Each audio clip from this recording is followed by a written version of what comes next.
What's going on, good people? Rich here. It's your girl Ray P. Welcome back to another episode of We Got Y'all, celebrating HBO's Winning Time: The Rise of the Lakers Dynasty. Tonight or today, depending on when you're listening, we're talking about season 2, episode 4, The New World. What's going on, Rich? Hey, not too much. Always a pleasure to be here talking with you about television. My I'm favorite. excited to get into today's episode. How you been feeling? I'm tired. Yeah, But I'm yeah, good. We powering through. It's Monday. yeah. Let's It's a get Monday it. for sure. It's a For Monday for sure. sure. But we're here. We're gonna make it work. Before we get into today's episode, there will be spoilers. So if you have not watched the episode, please do that. Then come back and check us out. And the show Winning Time is currently streaming on Max. As Rachel said, we're discussing season 2, episode 4, The New World, directed by Tanya Hamilton. The show was based off of the book adapted by Jeff Pearlman, or excuse me, you know what I mean. Either way, written by Max Borenstein, Jeff Pearlman, and Jim Hecht. And shout out to this incredible cast. The synopsis for today's episode: despite his record-breaking new contract, Irvin continues to butt heads with his teammates and his domineering coach. Ray, we back for week 4 of Winning Time, week 2 of YouTube. Yeah. For We Got Y'all. This is the first episode, I'd say, of the season where we kind of slow things down and we get Mm-hmm. a condensed timeline. We get one period of time versus us fast forwarding through things. What were your opening thoughts for this episode?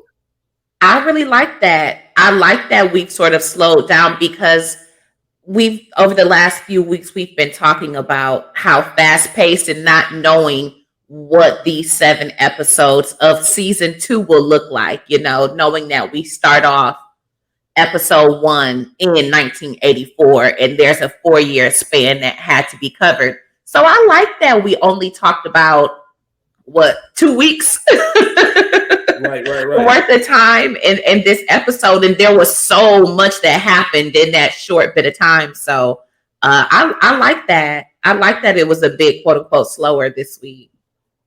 Yeah, I'm a fan of that as well, to be honest with you. I Hmm. can't appreciate it. It reminded me a lot of season 1. And I think Yeah. the fact that they had an opportunity, I'm going to still keep griping about it, even though they had 10 episodes, which we're not getting this season. But on top of that, they had the opportunity of only working within one season. So they knew Hmm. exactly what story they wanted to tell versus trying to cram 4 years worth of, or 3 years, I guess, worth of storyline into 7 episodes. So the fact that Hmm. we were able to get some time back in 1981 preseason. This is obviously after the disastrous 1980-1981 season with the first round loss to the Rockets.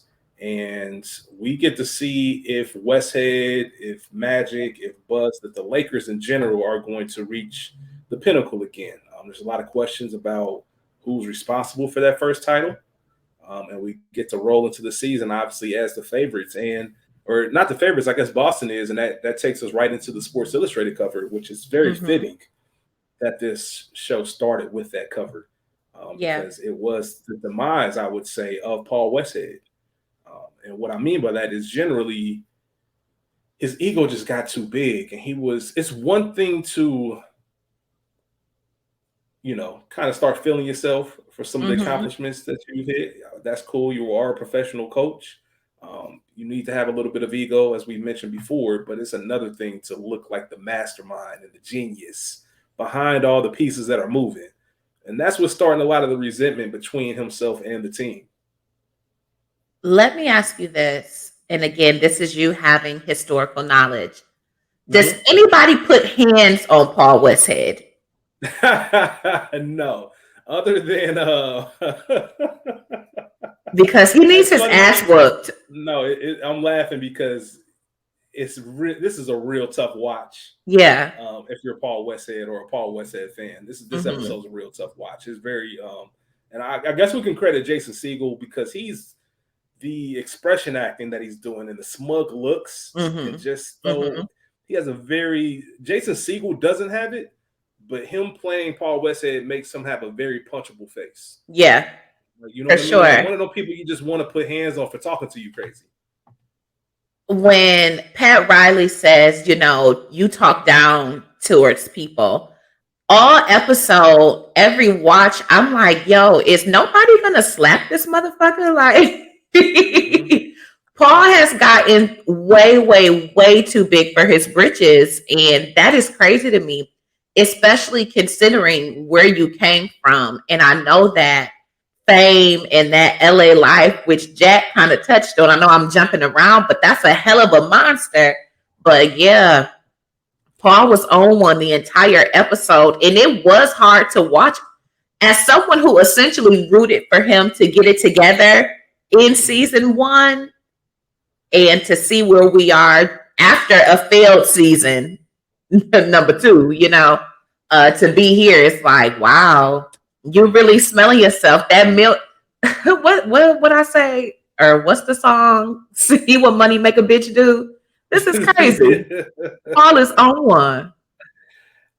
Yeah, I guess one thing that I'm not a big fan of in general, this has nothing to do with Paul Westhead, but anybody in authority, when you have to constantly, and Pat Riley said this early in the season, you have to constantly remind people that you're the boss, that you're in charge. That means you're not really the one in charge. Period. And this was, I think it's important to point out that this is 1981. This is a very different time in professional sports. We are used to today, in present day, the player empowerment era. I don't like my situation here. I'm making a change. Magic doing this, and at the end of the episode, requesting a trade, and we'll get there in more detail. But him doing this was very unheard of, and it wasn't received well. Yeah. What I mean, but well, not even just by the crowd. I mean, by the news, by the crowd as well. The fans started turning on Magic because you just don't do that. Coaches were the main attraction. They were like these geniuses behind the scenes that are leading your team to titles. You have your Red Auerbachs and everything that he built up in Boston, and it kind of started this era. And Paul Westhead just doesn't fit it. He just doesn't fit. And he's one of those guys that was born on third base but thinks he hit a triple. Yeah. All he had to do was stay with McKinney's system, and it's very fitting that McKinney's in this episode because I love McKinney is my scene stealer. yeah, absolutely. Because you have to be there. There is a little bit of competitiveness For sure. Student versus teacher, and also a little bit of resentment. Because if it wasn't for you, Paul Westhead, calling my phone on my off day asking me to come play tennis. Obviously, there's more things that go into that, deciding to ride the bike. But if it wasn't for that, I'm still with the Lakers. And my whole legacy is written different. I'm talked about differently because of the things I might accomplish. There's a lot of careers that were launched because of that accident that Jack McKinney had. So yeah, it was a fun episode to kind of look at the dynamic of it. But Paul Westhead is awful. The worst. He's the worst. It was really jarring to watch. Let me ask you this as we touch on Magic requesting his trade. How is what he said different than what Kareem did? I mean, I know he blatantly said it, but Kareem said, motherfucker, Knicks call me because I'm ready. I'm ready to talk. Yeah, so I think that Kareem, and to your credit, there's really not much difference other than the fact that, and we'll talk about Magic and, his selfish ways, because we have to put some of the blame on Magic a little bit. But Kareem is looking at this from the standpoint, he doesn't say much, but when he does, it makes a statement. For sure. Right? So this is coming right after the news of this Magic deal. And as he mentions, basketball is a family. Yeah. When you blatantly say that this is my favorite child, everybody else going to question where I fit. If that's how y'all rocking, because we've touched on this in episode 1, episode 2. This is Kareem Abdul-Jabbar. This is 5-time MVP at this point. This is a 3-time champion. This is the best player in the NBA. If I'm not getting these things, then what is this second-year player going into his third year? Why does he deserve all of this as well? So cool, y'all want me? And even Paul Westhead tried to spin it, even though we know what Paul was trying to do. Man. He even said that this organization disrespected you. But he's not wrong about that. And Kareem, he's not going to throw a fit. He's not going to go Norm Nixon on him. But he will say, cool, if that's what it is, and that's what it is. I'm from New York. Send me back home. Okay, I feel slightly different, Okay. and we can obviously get into it. I didn't feel that the Lakers disrespected Kareem. I I agree with feel like Kareem is still mad about the MVP thing, but that wasn't a Lakers thing. That's a David Stern thing. that. Those are two separate issues. And then, yes, Magic did tell him to be humble. And at the time, yes, you have all of these accomplishments, but also you are slowing the team down. So are we gonna continue to rest on your laurels of yesteryear? Because you're not keeping up with what we have going on. Now, with Magic being injured, he did have to change. And Kareem, after West had essentially called him out, he did step up and change things. But I don't think that he was disrespected. Here's the thing. Magic requested more money or that extension, essentially. Not even more money. He requested the extension with the Lakers. Mm-hmm. He and Dr. Buss, as we all know, have a very different relationship than all of the other players.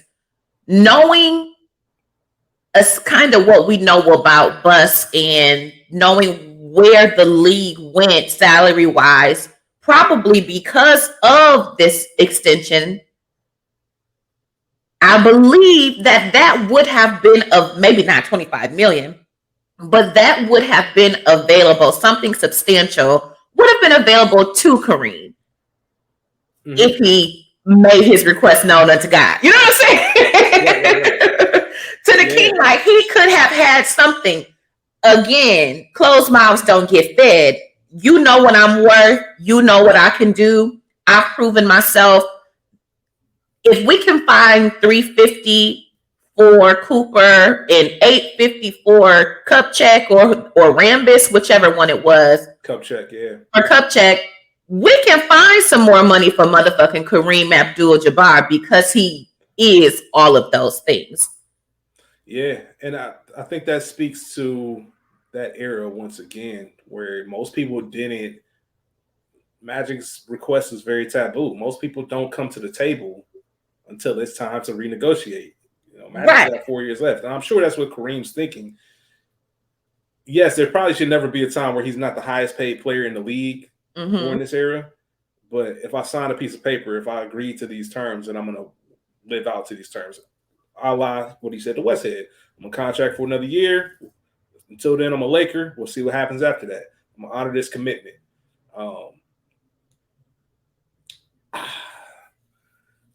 I don't know, man, because I felt like Westhead was sowing even more discord than there had to be. Like its tensions are already high.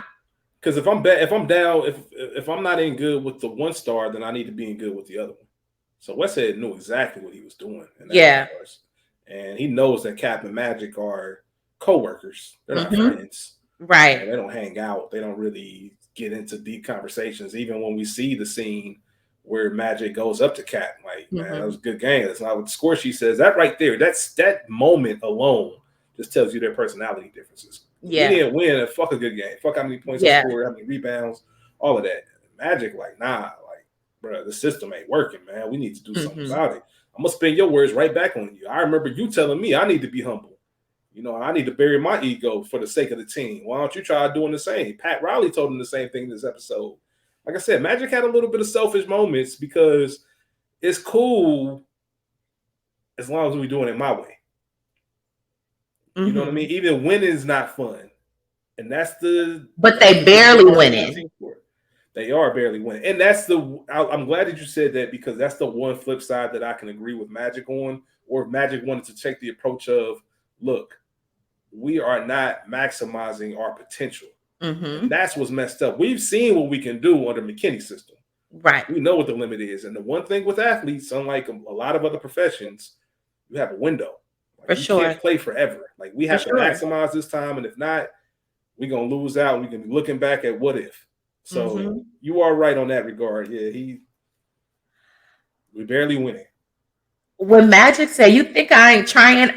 Yes, he was being petulant, but it wasn't a lack of effort. However, at some point, this is supposed to be fun. I am supposed to be enjoying this in some capacity. No, I mean, it's not a desk job. Like, you're literally doing what you love. And if you're making me not love this shit, we got an issue. And let me ask you, was the system really working? No, it was Kareem. You have Kareem Abdul-Jabbar on your team. So any set that you run that ends with him getting the ball near the basket is good offense. But no, it's not working. I mean, it's working in the sense that they're winning, but it's so easy and predictable. Right. This is a teacher that's trying to coach NBA basketball, and he's just fumbling it.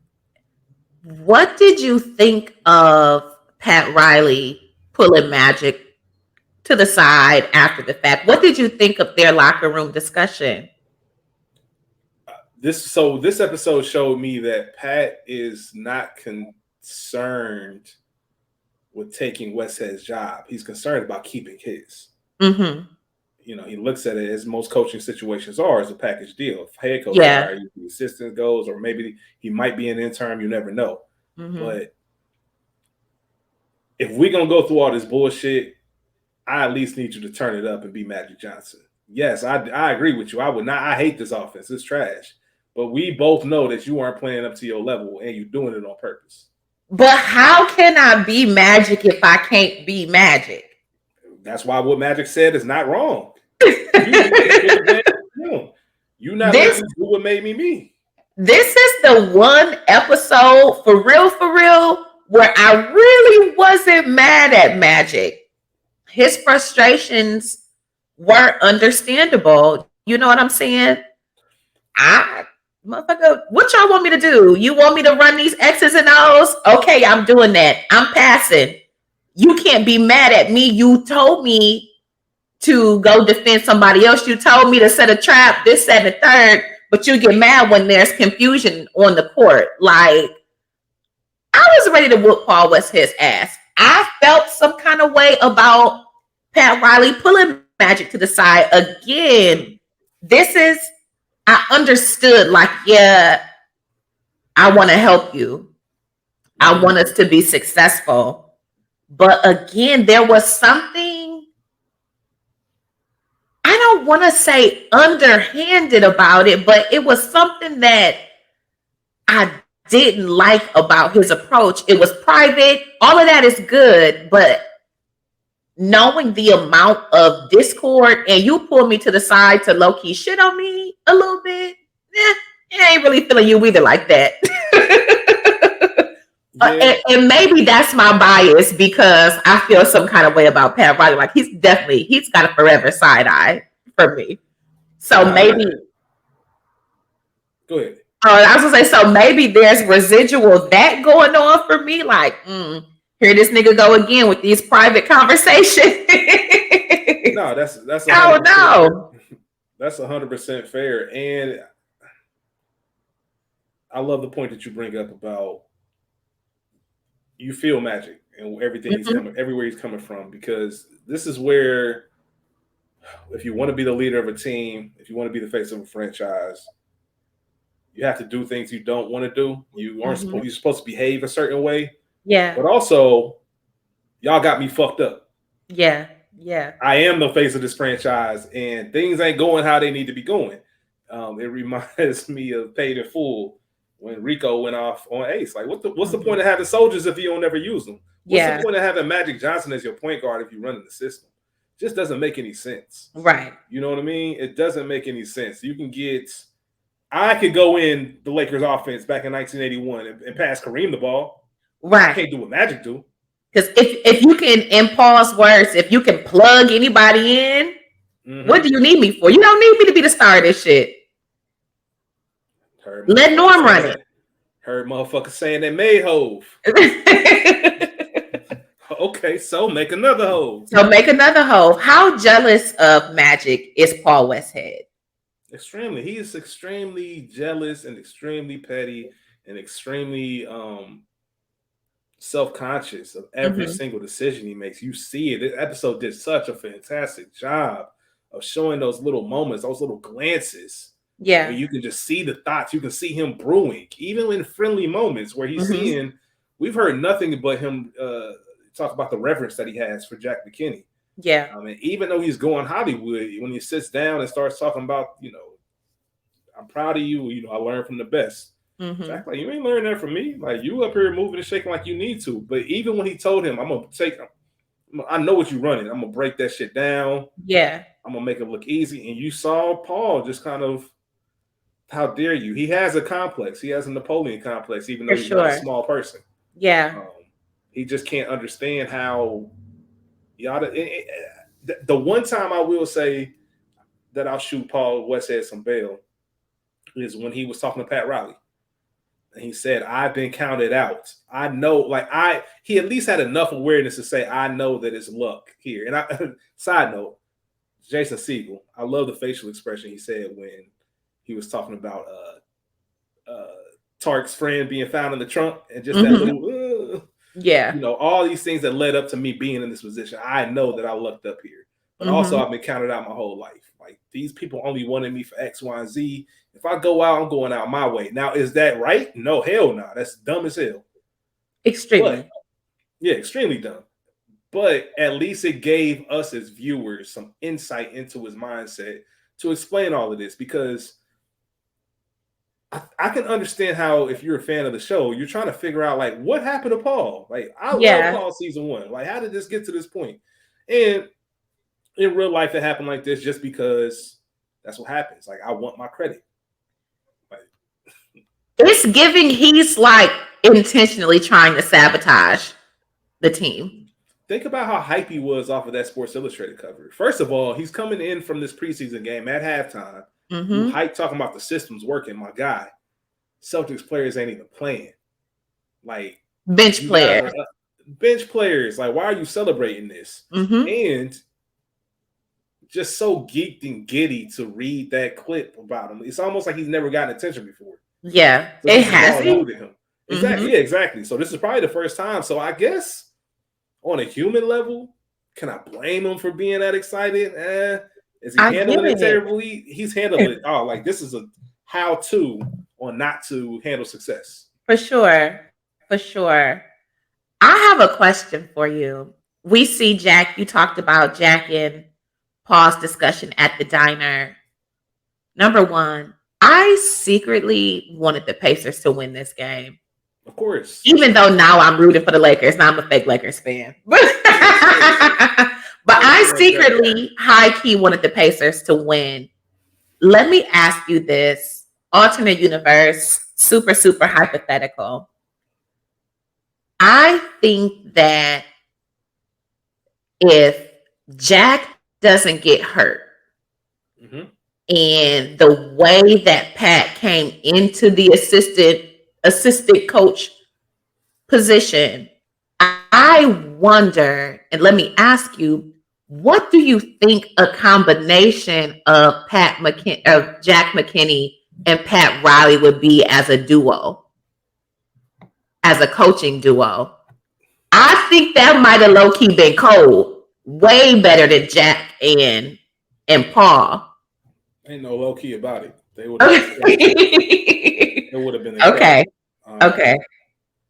When Pat Riley, so when Pat Riley gets the job, he took Jack McKinney's offense. He just changed it back to what Jack was doing. He had the highest winning percentage of a coach by the time his Lakers run was over, like, in history. Oh, wow. Okay. 77, 73, something like that. Okay. Incredible, ridiculous winning percentage. He did all that with Jack's mindset and with his, he changed his methods, not as far as on the court, but just the way he handled personalities. But as far as basketball goes, and he was good at defense. Pat Riley was really good at, like, mapping out defense. But just who Jack was and the way he breathed and lived basketball, like, that's all he cared about. And that's that's what you need in a town like LA. He didn't care about going to the Forum Club, right? And the Sports Illustrated articles, and I'm making this roster decision because Jerry West disagrees with it. Like, I agree with Jerry, but just to prove a point, I'm going to go against him. Like, that shit is crazy. Yeah. But either way, that would have that might have been like the best coach assistant coach tandem to ever Okay. go. Now the real question is, how long would it have lasted? Because again, we would have had an ego situation.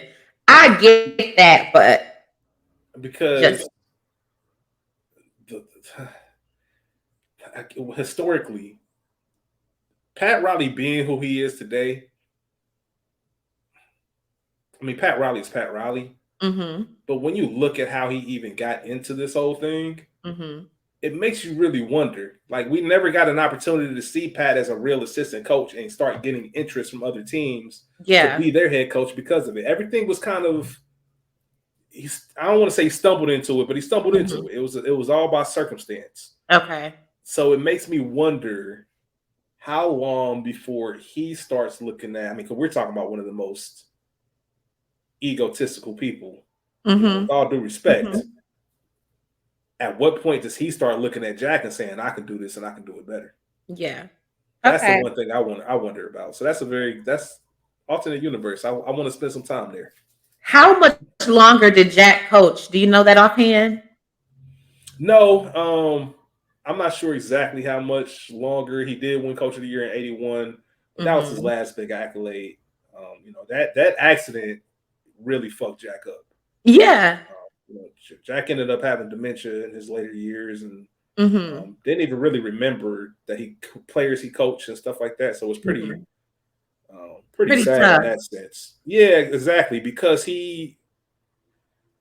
Norm Nixon is on record. Magic Johnson is on record saying Mm-hmm. that Jack McKinney might have been one of the best coaches ever had that accident not happen. Yeah. Because they was just getting started. Mm-hmm. Mm-hmm. Just getting started. And he was easy to get along with. Like, this is my system, this is what it is. Yeah. All that other bullshit, y'all do what y'all do. As long as y'all come up to show up to work and do what y'all need to do, I don't Mm-hmm. care about nothing else. That I lack of ego. Yes, total lack of ego. I really liked seeing the players embrace him during that Lakers Pacers game. And that goes to what you were just saying. They did really still revere him. And then maybe it's just me because I am a little petty, but some of those hugs were a fuck you to Paul too. You know what I'm saying? Like, let me go dap this nigga up. This the last time we really was rolling. We really fucked with Paul. You know, like, yeah, y'all hated the McKinney Miles, but y'all understood his system and it worked, you know? Mm-hmm. So I'm just very intrigued by that. I really do think that Pat and Jack could have had something good had the relationship not soured. You know, even if there was a situation where, yes, Jack still gets hurt, Pat still is the assistant to the assistant coach, but somehow they maneuvered Paul out. You know what I'm saying? Versus, I get it. It's right ooh, there. yeah. It's right there. And it's like I said, everything's so circumstantial because Mm-hmm. if that's a different franchise, that might happen. But Dr. Bus was notoriously known for staying hands off. Yeah. There's a He scene was in this pissing me off, episode. high key. Yeah, there's a scene in this episode. That's exactly how he was. Like, listen, I Mhm. pay him a lot of money to do his job. I pay you a lot of money to do your job. I'm not telling either one of y'all how to do it.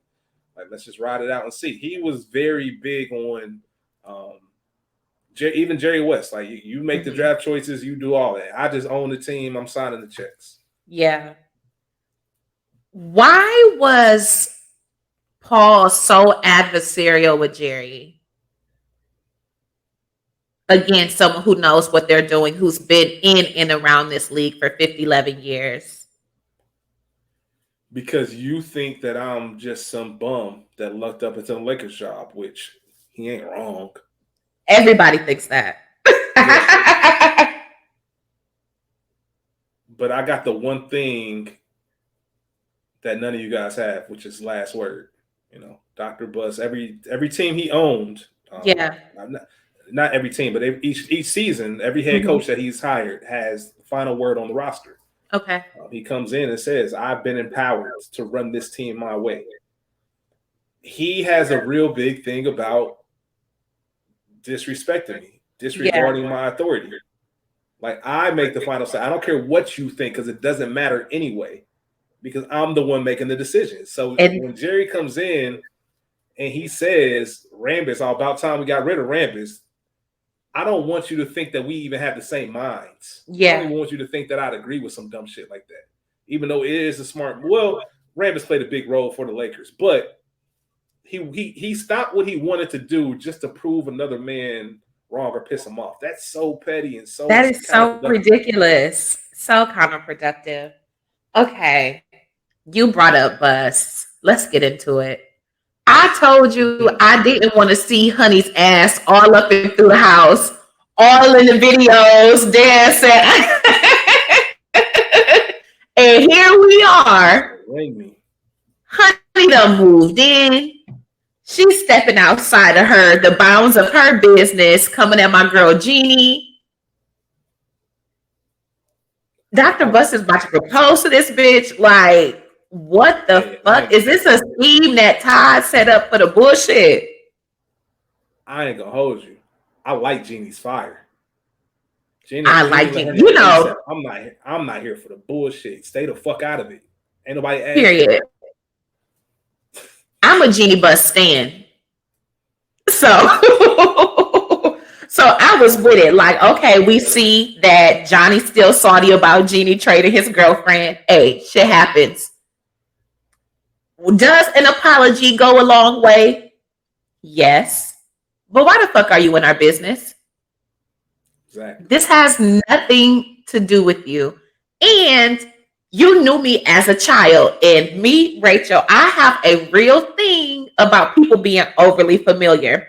Motherfucker, you might have knew me walking around in your kitten heels back day, but I'm a whole grown titty woman. Like, get your ass out of my house, in my business, interfering in my relationship with my brother, all these emphasis on mine. Bitch, you are a motherfucking guest.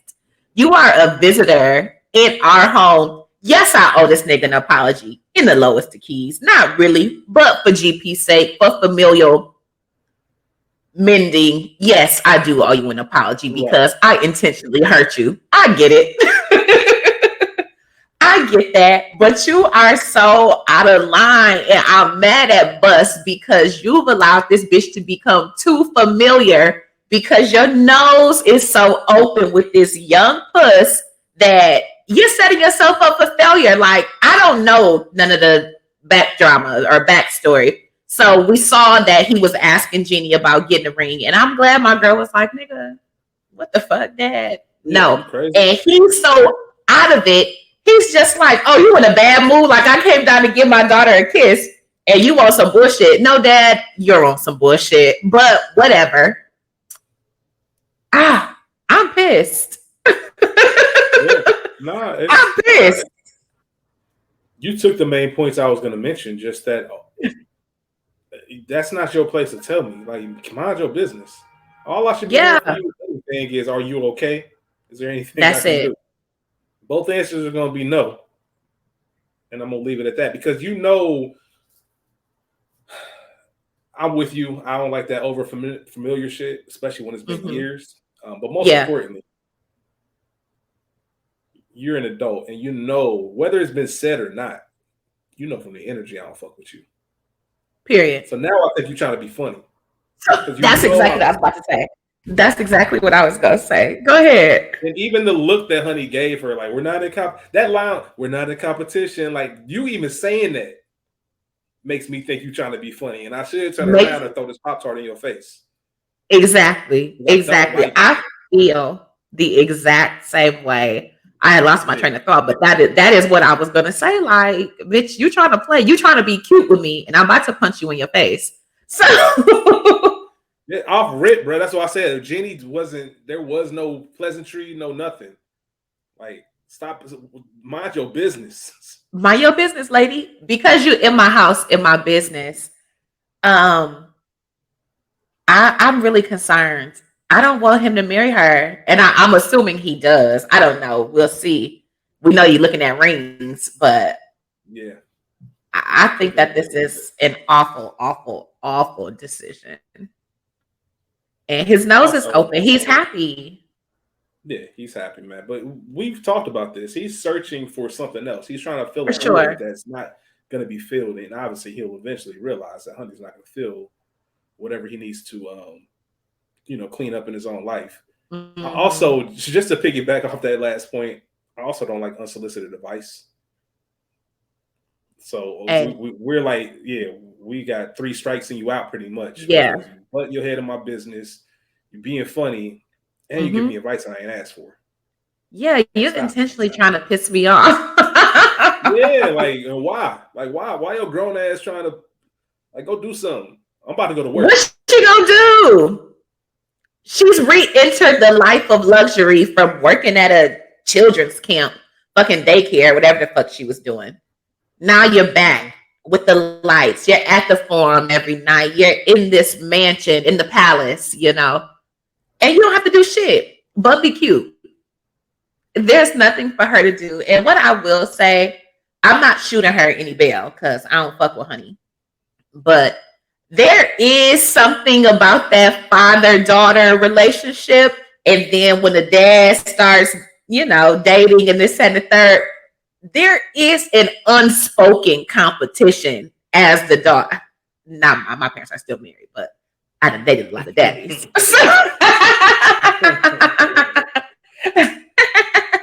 So there is a funny little energy that you're just gonna have to adjust. You just gotta deal with. Like, unfortunately, because Buster's nose is so open, and essentially the kids are grown. That's the other part. Like, that's another layer. If they were younger, you might not take that. You know what I'm saying? But because they grown, you're a woman. You ain't no little girl who needs your daddy. Yeah, This is different. I It's a funny little thing, man. love the fact that you brought that up because it is 100% different. Mm-hmm. When you Mm-hmm. are grown and you have a parent that remarries or starts dating, like Mm-hmm. it's different. Ain't none of that stepdad shit. Like you never introduce that nigga. Oh, this is my stepdad. Nah, this is my mama husband. And you really This is my ain't stepmother's that husband. much older than me. Right, right. You know what I mean? So when Mm-hmm. you, to your point, if Jeannie was a child, it'd be completely different. You know It'd what I be mean? completely It's like a different. second mom. Mm-hmm. She's familiar, all of that. And I'm in a position to where you are an authoritative figure. Right. My dad has trusted you with that role. I'm sure there's been some kind of talk, or maybe not with Dr. Bus. He all over the place. But either Right. way, you get the idea of it. Versus, I'm grown as hell. Like I'm about to go to work at the forum.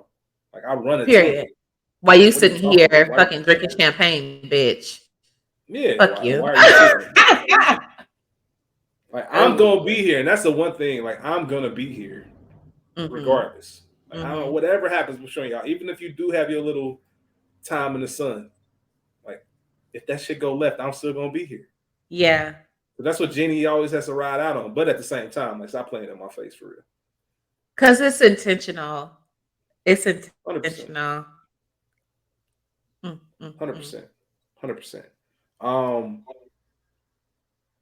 we didn't talk about it when we were talking about Westhead, Okay. but I did want to bring up the conversation with Dr. Bus Mm-hmm. because that showed a lot of what I was already saying about Paul, but it also shows something about Dr. Bus. Um, Yeah. you see him in the room, and it was one of those meetings where you got Bill, you got Jerry, you got Paul.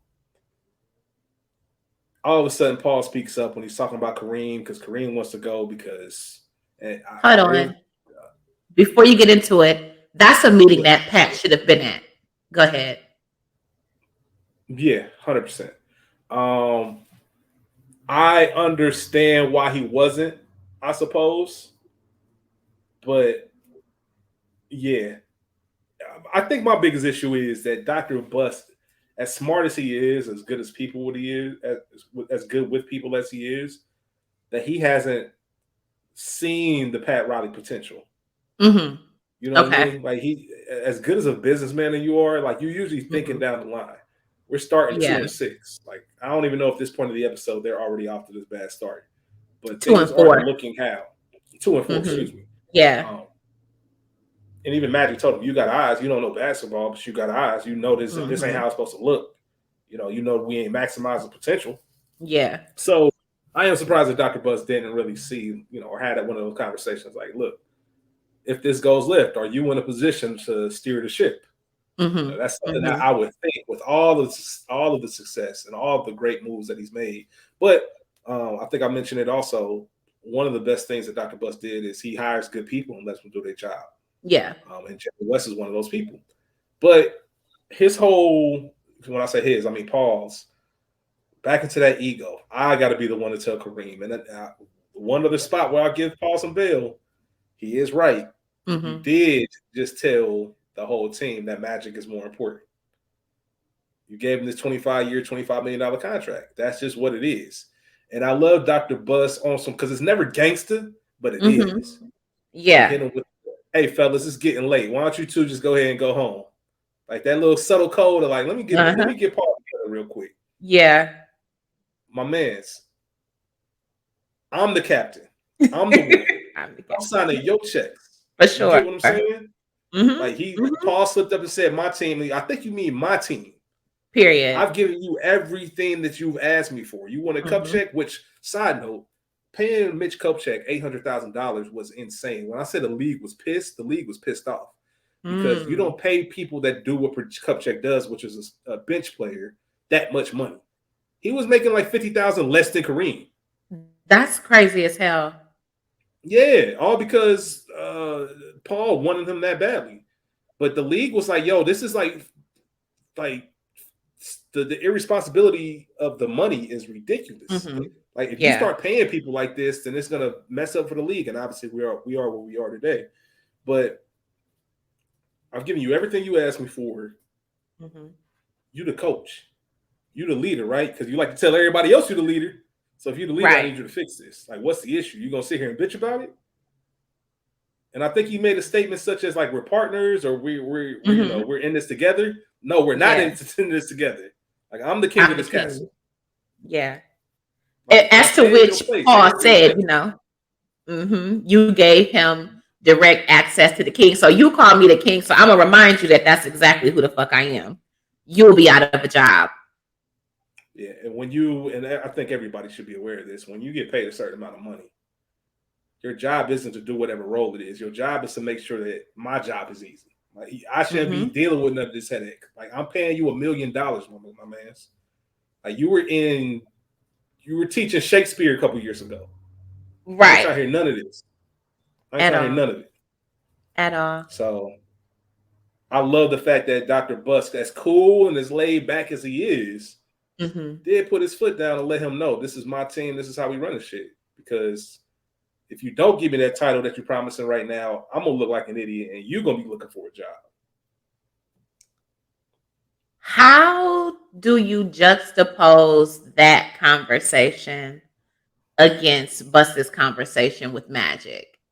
Also at the house, a different scenario, a meeting versus a kickback dinner party situation. I felt like he was dismissive when Magic was trying to be for real, like because we have a relationship, like I'm high key coming to you, man to man. You ain't acting like the king, high key. Because he knows that he has to give it. He can't be known. We have to remember, Jerry is new to this. He still got that new money smell in regards to the rest of the league. Maybe they are right. Maybe everybody's telling me that you do have a direct line to the king. Maybe I will be proving everybody wrong if I just give you what you asked for. Yeah. And I don't necessarily know the X's and O's like that. So I am doing my due diligence. Well, did you talk to the coach? Well, what did he say? Oh, he didn't say nothing you like. Well, why don't we just sit back and see what happens? Because if it gets too bad, we know he's not going to let it slide for like that. You know what I mean? Right. And remind me, is this after the San Antonio? Yes, this is after this. Magic didn't get on the bus in San Antonio. We didn't really. Go ahead. Oh, I was saying we didn't really talk about it, but what did you think of that scene with Paul and Pat talking on the bus in front of everybody in a not so low whisper, and Magic walking in on that. Yeah, well, you see, Pat was fed up. Yeah. Just because this isn't how this is. How are we 2-4? Mm-hmm. How is this even possible? Yeah. Like, and we know your system's messing up, and there's nothing worse than somebody, or I guess the leader, whoever's in charge, isn't willing to compromise and say, you know what, guys, you're right. Mm-hmm. This isn't working. Let's go with something else. Yeah. Pat isn't the type that's just gonna mince his words just because everybody listening. Mm-hmm. Now you need to hear this. And I think what took it to another level, we talked about it earlier, his Paul being so condescending and belittling him. Like I want to have doing it again. And you are like exasperated. You sit here, here we go again. Like, nah, bro, like stop doing that shit to me. Stop treating me like I'm a child. Mm-hmm. Like I'm trying to come to you on some man-to-man shit, some basketball shit. So let me help you. Yeah. You're treating it this way. And your ego is so caught up in I'm the one in charge. I'm the one doing it. I'm the guy. I'm the teacher at the blackboard teaching these Lakers how to do X, Y, and Z. Mm-hmm. To the point where you gotta keep yelling out loud. Magic doesn't run this. And Magic walks in on you. And I love the fact that Magic's trying to finish. Yeah, go ahead. Yeah, go ahead. Don't change because I walked in. But why he ain't finished though? Because he ain't about that. He ain't about that life, man. Smell like bitch in here. Man, that's crazy. That's crazy. Yeah, man. He poking the bear. And what's even more nuts is I never understood why Paul didn't sit down and do the simple math. Mm-hmm. This guy just got 25-year, $25 million contract. Who's going to go first between me and him? Right. Like, that's very simple. That's very 1 + 1 = 2. Very. Like, he is not going to avoid this extension to keep me. That part. Maybe I need to get on board. And he just poking the bear, man. He was poking the bear all episode. All episode. Magic. That's why this is the one episode so far where I'm not side-eyeing Magic. Like him and Cookie, you know. Still cupcaking, and he talking a little shit, venting his frustrations. But for the most part, you want me to do this shit? I'm doing it. You drawing the plays up, I'm running them the way that you're drawing them. What more do you want from me? You don't want my explosiveness. You don't want my physical ability and agility and candor and spontaneity to be able to be an explosive player, to be who the league has fallen in love with. You don't want that shit. You don't want me to shine. So here I am doing what you want me to do. And you got an attitude. Why? Because you think I make more than you? It's like I bet the whole league was acting like Mr. Wade in Drumline. When they saw Devin over here, all this talent, you just got him over here playing, these basic ass songs. Like, bruh, I promise you can get out of that deal, man. We got something for you, Magic. For sure. For sure. The only one that's saying it. Like, it doesn't even make any sense. Even Jerry was in the office talking to Bus when he was trying to advocate for Paul getting fired. Like, Magic's a winner. Who wasn't he? Didn't like Magic. Exactly. I was about to say, who, mind you, he wasn't fucking with in his rookie season. Not until he showed him, and proved that he was committed to winning. I'm a player. This is what I want to do. So now Jerry West has turned his attention to Magic. And if I'm saying my disgruntled ass is saying that he's a winner and this is it and this isn't working, that should also hold. I feel like that should have held more weight than it did to Dr. Bus, which is kind of crazy to me. Yeah, you knew, and Bill is the one who pulled Jerry West into that front office position, but all of this shit has to matter. The mechanics have to mean something, especially because you don't know the nature of the game like that. Like, you in this shit for clout and shits and giggles, high key. I wonder how much of the whole in-game or in-season adjustment that I know he mentioned it, But how much of that really played a factor in Dr. Buss's decision? We did this last year. I don't want to do this again. Yeah. Like, I don't want to go through a whole another coaching change, even though it worked and we won a championship. But we got to let this shit play out. Like, everybody needs to take a deep breath and go. But let me ask you this in regards to that, because I wrote that down too. He said, we can't have another change.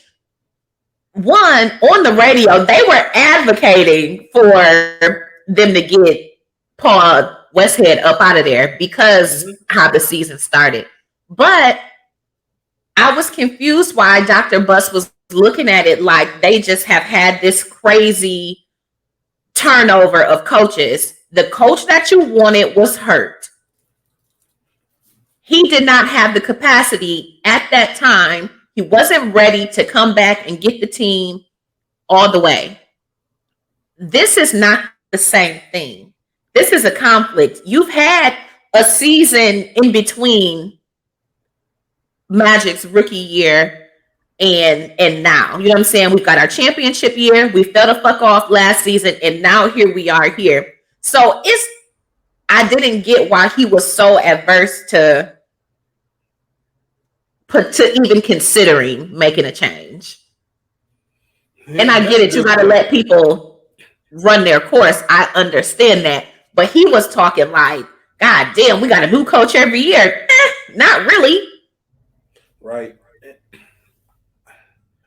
The things you love about Dr. Buss are the things that bother you about Dr. Buss. You can even take this over with the whole Jeannie and Honey situation. Like, when your favor and your affection and your love is in my direction, it's incredible. Yeah. I don't even mind it when it's going towards somebody else. But once that starts becoming, I'm slacking off. We know Dr. Buss has a history of that. You know what I mean? Of slacking off and not being there for his responsibilities. Once that starts showing up in my life, you're not doing what you're supposed to be doing with me because you're showing this love and affection or whatever else, this attention to something else. That's when it becomes a problem. For sure. I think that's part of the issue. Like, he wants to be so hands off, and everybody let the adults handle things like adults. Sometimes you just got to be the owner. Yeah. But, yeah. You know, if anything will change his mind, I'm sure it'll be a trade request by, the best player in the NBA. Best young player. Who just offered $25 million too. Exactly. So what time it is. Like, and it's so easy for ownership. One thing we have to remember, especially when we see it so much today, players request trades all the time. Owners have every right to say no. Right. Fuck what you're talking about. Like, we're not trading you. We'll hold on to you until you reach your max potential or until we know we're going to lose you for nothing. Yeah. Dr. Buss doesn't have that situation, bro. Right.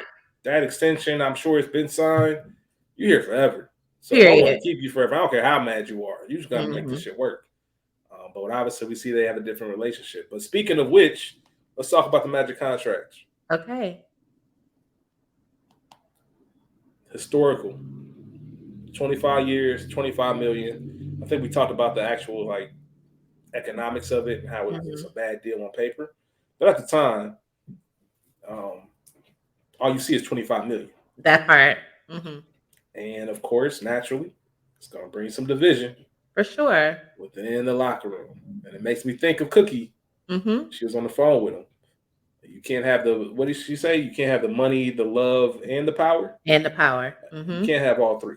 Yeah. And shout out to Norm Nixon. Shout out to Devon Nixon. Shout out to Devon. You always need that one that's just, I love when people just are honest. I think too many people take honesty as disrespect when all it is, I'm just being real and I'm saying how I feel. This is what it looks like. And his teammates trying to be like, calm down. Nah, nigga, calm up. Calm up. I've never heard before. I don't think I've ever heard that before, but I might have to start implementing. But now it's in my lexicon. Yeah, exactly. Calm up, because you're not going to sit here and act like this contract doesn't bother you. This is something I may, Coop just got a $350,000 extension. There's a scene later on when Coop told him, like, we scratching for our contracts, bro. Yeah. Like, we trying to do everything we can to get this, and you just got $25 million. Yeah. And you don't see how that look. And in the big sports environment, you know, the locker room's a team. That's a sanctuary. Mm-hmm. Kareem famously said when he signed his contract, not in this episode, but he famously said in real life, is he a player or is he management? We don't know. How do we know what's said in this locker room don't go back to Dr. Buss? How do we know that if we fall in bad graces with you, Magic, that you just ain't going to tell Dr. Buss, well, you know, Norm causing the problem, get him out of here. You know, Coop causing the problem, get him out of here. You know, Jamal Wilkes, he causing the problem, get him out of here. We can't trust you, man. Well, we see what happened with Norm at Buss's house. We saw that play out in real time. But yeah, we really can't trust you. And that's the worst position to be in, especially so young in the league. Like, I got a locker room that side-eyed me because I'm making all this money. But to your point again, Rachel, this is the one episode where for everything that's kind of quote-unquote fucked up, I love when Magic looked in the camera and said, fuck him. Because any of y'all would have signed that same deal had it been offered to you. That part. Not that you need to know my business, but I didn't go in there asking for $25 million. Right. Buss hit me with that. I was just as shocked as y'all. Right. You want me to say no? Hell yeah, I'm gonna say yeah. Because y'all would say yes. Everybody would say yes. And I appreciate Coop saying he would. But it don't matter. You put on what Norm say, you put on your pants the same way we do. Yeah. What makes you so worthy of this big ass deal? Like, we want to. I'm nice too. Okay. Well, when it's your time, again, like I said about Kareem at the top, you go in and ask for what you want when it's your time. Like, Buss he's not listening to them. You know what I'm saying? Like, I've invited you to my home, and Norm probably more than anybody at this point, because you, Buss and Magic, did have that little discussion. You might feel more comfortable to ask him to try to curry some favor with him. You know what I'm saying? So I don't know. I get it. Norm wasn't wrong. Kareem wasn't wrong in their sentiments. Not at all. And what's the real messed up thing about that is everything has a market. Yeah.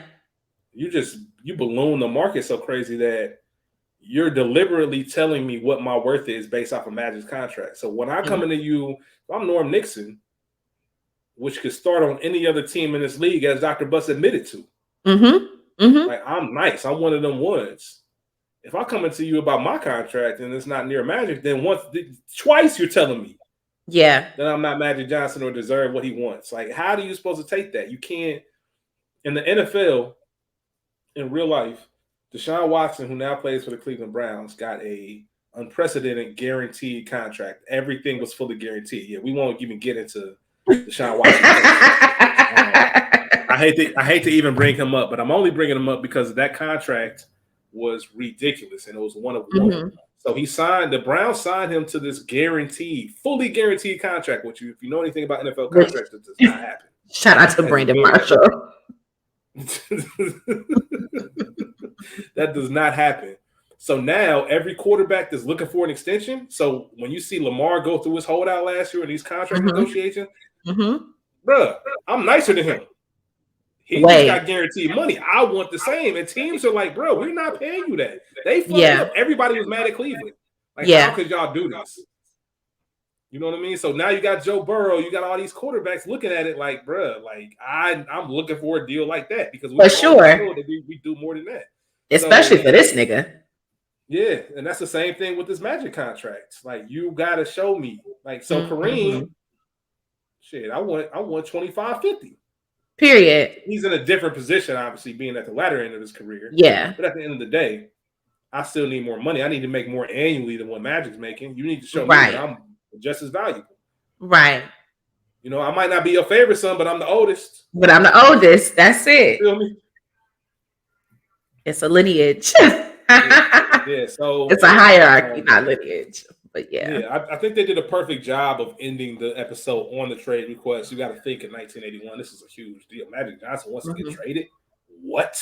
Who at many times on record, I want to be a Laker for life. I want to be, and as to which Dr. Buss granted your wish. You want to be a Laker for life. So, and now you coming with this shit. I'm sure. I'm hoping. I'm sure they'll show it next episode. But Magic knew exactly what he was doing. Oh, for sure. Oh, for sure. Exactly what he was doing. Oh, for sure. Oh, you ain't hear me? Let me talk a little louder. You ain't hear me at the house. You was worried about the hose.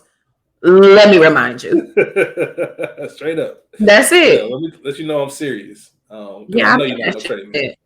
I like the preview that we see for next episode where Jeannie is telling Magic, and we know that they're still tight to this day.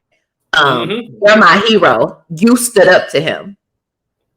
I can't wait to see all of that unfold and what leads up to that, because that matters. And again, we know Magic is the favorite son, you know? He is. And Johnny told Jeannie she'll never be. So look at you, favorite son, standing up to this nigga who everybody else or nobody else does, you know, just because he's Mr. Monopoly. He's the money man. He's this, that, and the third. He demands attention and respect. And yeah, because I guess this might be unless you have anything else to say, this is a good point to end. Okay. When you are a generational talent like Magic Johnson, why wouldn't I try to see how much juice I can squeeze out of this? Yeah. Like, why wouldn't I? Yes, it's untraditional, but I'm an untraditional nigga. Like, you just ain't fine. You ain't walking the streets finding me. Yeah. So I think about, like, yes, you want people to be, you know, the quote unquote leader that's Bill Russell type, you know, the team first and all that, and I get that. But people are coming to the forum and putting money in your pocket every single night because they want to see me play. Right. And I recognize that and I understand that. So why would I ever go into a situation not maximizing my full potential and maximizing my full worth to get what I need to be the best version of myself? Yeah. It's easy to say for, I guess, the common folk, for lack of better terms, because, you know, Mr. Bird, we talked about it on Get On Up, man. Mr. Bird, that man in the man in the front. Like, got to be the man in front. Get a chance to be the man in the front. So when you ain't that person, it's easy to look at that person like, man, if I was in that position, I'd do this, this, and this, or I'd look out for this, and I'd never do that. Yeah, bruh. Until you wear them shoes, you can't really say what you do. And if you Magic Johnson, you can look back and say, man, I could have really. I mean, he's worth all this money. He's built this interest. You can see why he's a successful businessman because he knows how to use his leverage. Yeah. Like, it all makes sense. Like, these people are like who they are for a reason. For sure. They didn't just wake up one day and become that. For sure. Their mama held them in the crib and they were like that. You know, they try to take on their skills over time. So I can't knock Magic, even though it was very frowned upon and very, you got to be the first. Because now you see it all the time. Yeah. Everybody requests a trade. I don't like it here. I want to go play here. I want to go play in New York. But we knew Magic wasn't even. Two things before we get out of here. The Magic giving the finger and cussing out the Salt Lake City fans is real. No. Oh, that didn't happen? No, not. Oh, well, it's not. I'm sure it happened at some point, but it's not documented. Okay. Boo.